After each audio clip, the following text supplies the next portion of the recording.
Today, I'm super excited because I'm starting a 30-day challenge using castor oil to see if it can help with hair growth. I've heard so many amazing things about it, so I thought, why not put it to the test myself? For those of you who don't know, castor oil is a natural oil that's been used for centuries in hair care. It's rich in something called ricinoleic acid and omega-9 fatty acids, which are believed to help with hair growth, thickness, and even scalp health.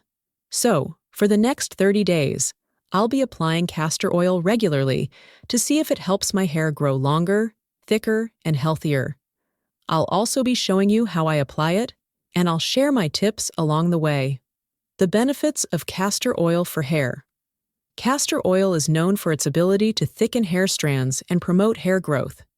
It's also a great natural moisturizer for both your scalp and your hair, which can help reduce dryness, dandruff, and irritation. And because it's so rich in nutrients, it's believed to make your hair stronger and more resilient to breakage. How to apply castor oil.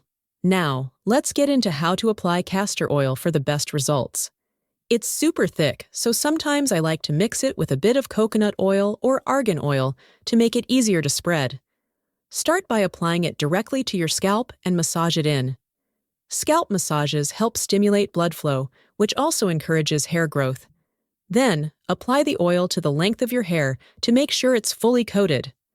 I'm going to do this 2 to 3 times per week for the next 30 days.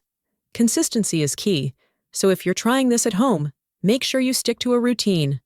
Before and after results. So, before I started the challenge, here's what my hair looked like. You can see the length and the thickness right now. I'll be checking in with you throughout the challenge to show the progress. Tips for success.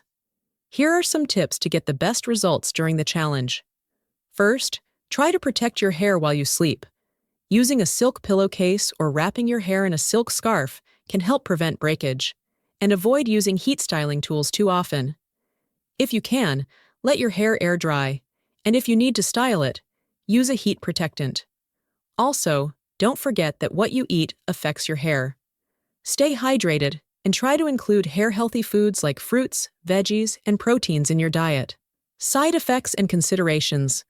Now, castor oil is super thick and can sometimes be a little greasy, so it might take a couple of washes to get it out of your hair. Also, if you have sensitive skin, do a patch test on your arm before applying it to your scalp to avoid irritation. Other than that, it's pretty safe to use. Just ensure not to overdo it. A little goes a long way. After the results and final thoughts, as you can see, my hair feels thicker and healthier.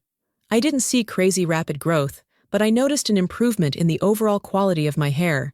My scalp also feels more moisturized, which is a big plus. Would I recommend this challenge? Especially if you're looking for a natural way to improve your hair's health and strength. Just remember, results might vary for everyone. Now I want to hear from you. Have you tried castor oil for hair growth? Or are you planning to take on this 30-day challenge? Drop a comment below and let me know your thoughts.